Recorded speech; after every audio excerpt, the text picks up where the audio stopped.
Hello friends, आप सब कैसे हैं। उम्मीद करते हैं आप सब बहुत अच्छे होंगे। तो आज मैं इस वीडियो में बात करने जा रहा हूं कि दो 5 पिन और दो स्विच और एक 2 पिन और एक इंडिकेटर का वायरिंग कैसे किया जाता है। देखिए, तो वायरिंग करने के लिए सबसे पहले मेरा 5 पिन में न्यूट्रल है और 2 पिन में न्यूट्रल है। तो सबसे पहले मैं न्यूट्रल का कार्य करूँगा। तो न्यूट्रल के लिए मैं केबल ले लिया हूँ। जो मेरा केबल इस प्रकार है। तो केबल ले करके हम इस जो 5 पिन में 2 टर्मिनल है वो दोनों को आपस में कनेक्ट कर दे रहे हैं। जो मेरा दोनों न्यूट्रल टर्मिनल है उसको अच्छी तरह से लगा करके लिया हुआ स्क्रू को स्क्रू ड्राइवर के सहारे टाइट कर लेंगे।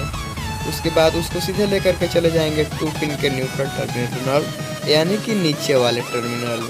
तो एक साइड से एक केबल लगा दिया और उसी तरह से मैं लेफ्ट या राइट दोनों साइड से मैं एक एक केबल लगा रहा हूँ। तो मेरा देखिए दोनों साइड से केबल हो गया और स्क्रू ड्राइवर से इसे कस भी लिया। और उस केबल को हम लेकर के चले जाएंगे इंडिकेटर जो उसके बगल में है। इंडिकेटर में मैंने एक साइड से केबल लगा दिया, उसी तरह से दूसरे साइड से भी उसमें एक केबल लगा लेंगे। तो फ्रेंड्स, मैं उस केबल को लगा ले रहा हूँ। लगाने के बाद अच्छी तरह से लगना चाहिए, निकल ना सके। तो अच्छी तरह से लग गया। उसके बाद स्क्रू ड्राइवर से इसे मैं अच्छी तरह से कस लिया। उसके बाद उसको हम लेकर के चले जाएंगे जो मेरा दूसरा 5 पिन है उसके न्यूट्रल वाले टर्मिनल में। तो जो दोनों टर्मिनल है उससे अलग अलग करके अच्छी तरह से स्क्रू ड्राइवर के सहारे इसे भी मैंने टाइट कर लिया। तो मेरा फ्रेंड्स, इसमें न्यूट्रल का कार्य इस बोर्ड में बिल्कुल ख़त्म हो चुका है। केवल इस बोर्ड से न्यूट्रल का केबल हमको बाहर निकाल देना है। तो फ्रेंड्स, उसके बाद हमको जो 5 पिन में फेस टर्मिनल है एल, उसमें दोनों को आपस में लूप करेंगे एक केबल से।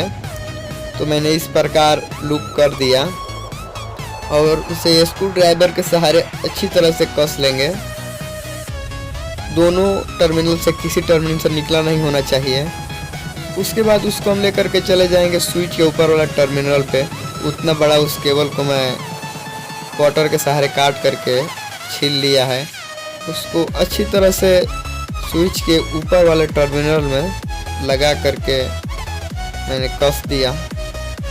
उसके बाद उसी तरह से जो मेरा दूसरा 5 पिन है उसके बगल में जो स्विच है उसमें कनेक्ट करेंगे फेस वायर को। तो स्क्रू ड्राइवर से मैंने कस लिया। उसके बाद उसको मैं स्विच में जो बगल में स्विच दिख रहा है उसके ऊपर वाले टर्मिनल में मैं इसे भी कनेक्ट कर दे रहा हूँ। कट करके कटर के सहारे मैं इस केबल को काट ले रहा हूँ। उसके बाद इस केबल को मैं छीलने के बाद उस केबल को हम अच्छी तरह से मोड़ देंगे, कोई उसमें से निकला नहीं रहेगा। तो मेरा देखिए ये हो गया। उसके बाद मेरा जो स्विच है उसमें स्विच को हम एक दूसरे स्विच से कनेक्ट कर दे रहे हैं। आप कर दे रहे हैं ताकि मेरा फेस इस दोनों स्विच को हम लूप कर देंगे। तो फ्रेंड्स, लूप करने से पहले मैं जो मेरा पहला स्विच है उसमें दोनों साइड केबल लगा ले रहा हूँ। उसमें 2 केबल लगाया है इसलिए ताकि एक मेरा केबल वो जो मेरा दूसरा स्विच है उस स्विच को कनेक्ट करेगा और जो मेरा इंडिकेटर है उसमें उसी से चला जाएगा। उसी जगह से मैंने एक और केबल को जोड़ दिया जो इंडिकेटर में चला जाएगा। और सबसे पहले मैं उस केबल को मैं इंडिकेटर में ऊपर वाले टर्मिनल में मैंने लगा करके स्क्रू ड्राइवर के सहारे अच्छी तरह से कस लिया। और उसके बाद जो स्विच में जो एक केबल बचा है उसको मैं 2 पिन में लगा दूंगा ताकि मेरा 2 पिन कार्य कर सके। और 2 पिन मेरा डायरेक्ट है, उसमें स्विच नहीं है, स्विच से ऑन ऑफ नहीं होगा। तो फ्रेंड्स, मेरा बोर्ड का वायरिंग बिल्कुल फाइनल हो चुका है। इस बोर्ड से हमको केवल न्यूट्रल और फेस बाहर निकाल देना है। और जो मेरा अर्थिंग का पॉइंट है, इस 5 पिन में अर्थिंग का पॉइंट नहीं दिया है, तो अर्थिंग का केबल हमको नहीं निकालना है। तो फ्रेंड्स, सबसे पहले न्यूट्रल निकालने के लिए मैं दोनों 5 पिन के न्यूट्रल टर्मिनल कहीं से निकाल सकते हैं। तो हमने जो मेरा पहला 5 पिन सॉकेट है उसमें जो न्यूट्रल टर्मिनल है वहीं से निकाल रहे हैं। तो फ्रेंड्स, मैंने इसमें ब्लैक कलर का एक केबल लगाया हूँ जो मेरा इस बोर्ड का न्यूट्रल होगा, और स्क्रू ड्राइवर के सहारे इसे अच्छी तरह से कसना है ताकि ये स्पार्क ना कर सके। स्पार्क करने की वजह से बोर्ड में बहुत सारी दिक्कतें आती है। तो फ्रेंड्स, मेरा न्यूट्रल का कार्य हो गया और न्यूट्रल मेरा केबल भी बाहर निकल चुका है। उसके बाद मैं एक रेड कलर का वायर लूँगा जो मेरा फेस होगा। इस बोर्ड से फेस निकालने के लिए हमको जो 2 स्विच है उसके नीचे वाले टर्मिनल पे कहीं से निकाल सकते हैं, और नहीं तो जो मेरा इंडिकेटर है, इंडिकेटर के ऊपर वाले टर्मिनल से, या मेरा 2 पिन है उसके भी ऊपर वाले टर्मिनल से, इस चारों जगह से कहीं से भी निकाला जा सकता है फ्रेंड्स। तो मैंने इंडिकेटर के ऊपर वाले टर्मिनल से ही निकालूंगा। तो फ्रेंड्स, निकालने के लिए मैंने एक केबल ले लिया है। पहले उस स्क्रू को मैंने ढीला कर दिया, उसमें मैं इस केबल को अच्छी तरह से लगाऊंगा ताकि स्पार्क ना कर सके।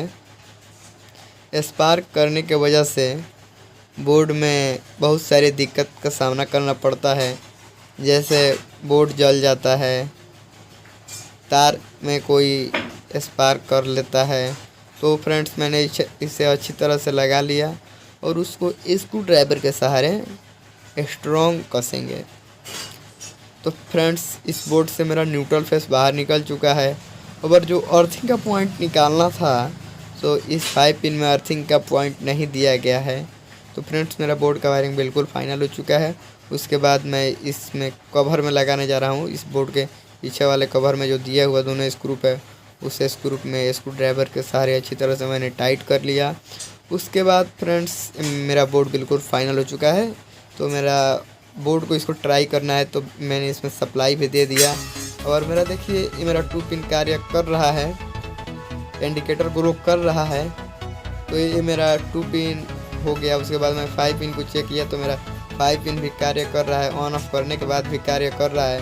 और उसके बाद मैंने दूसरा 5 पिन भी ट्राई करूँगा, तो मेरा ये देखिए दूसरा 5 पिन भी सही है और सही कार्य कर रहा है। और तो फ्रेंड्स, अगर वीडियो अच्छा लगे तो वीडियो को लाइक कर दें, चैनल को सब्सक्राइब कर दें और चैनल को ऑल पर सेलेक्ट